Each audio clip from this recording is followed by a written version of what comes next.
I would like to see Meg to become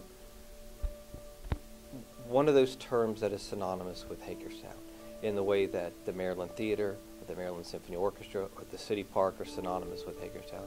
That I'd like to think that Meg, the Maryland Entertainment Group, could grow to be something that was equally as iconic and synonymous with Hagerstown.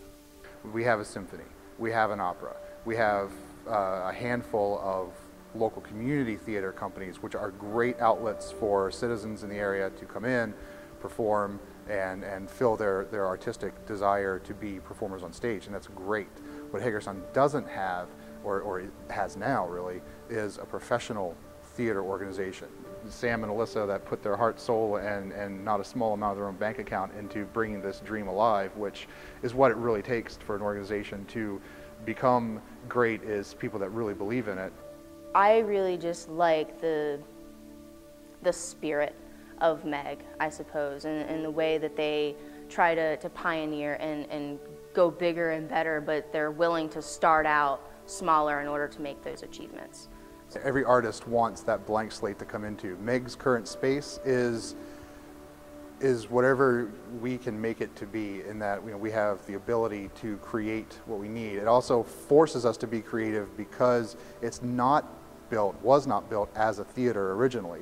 So we have a factory loft space, so we build our sets in there, we hang our lights, and we create the theater space. We create what we want our audiences to experience. The Meg space, and particularly that space, it really lends itself for this very interactive kind of performance like that. And I remember my first performance I went to see was Wandering Bourbon and Lone Star at Meg, and I was like, okay, I didn't know what to expect, and then I was sitting there, and at first I was like, yeah, this is really good, and then Lone Star came out, and Sam Little and Jeremy Spangler were two of the actors doing the show, and my mouth dropped. I was like, no, this is a theater that I want to be a part of. I have to say my personal favorite was probably when the Edgar Allan Poe portrayer came. That was such a unique experience to see this man really transform himself, not only into the character of Edgar Allan Poe, but then to each of the characters within the stories themselves. Yeah. Meg is bringing in people who practice the craft of theater. Professional actors and actresses and local artists, and they also use new and upcoming artists from the college. So for me as a student, that's especially great because I get to have this professional theater experience in an intimate and encouraging environment. Okay, so Zombie Town was the first outside of school show I'd ever done.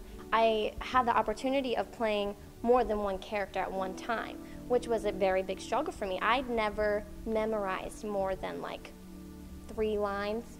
And in this show, I had a lot to memorize, and it wasn't just one character, there was like 4. I became associated with Meg through Alyssa Little, one of my professors here at HEC, and she talked to me about doing Midsummer Night's Dream, and I was like, yeah, I'll do it, and it was probably one of the best experiences I've ever had. Shakespeare in the Park in Hagerstown, that's amazing, that's great.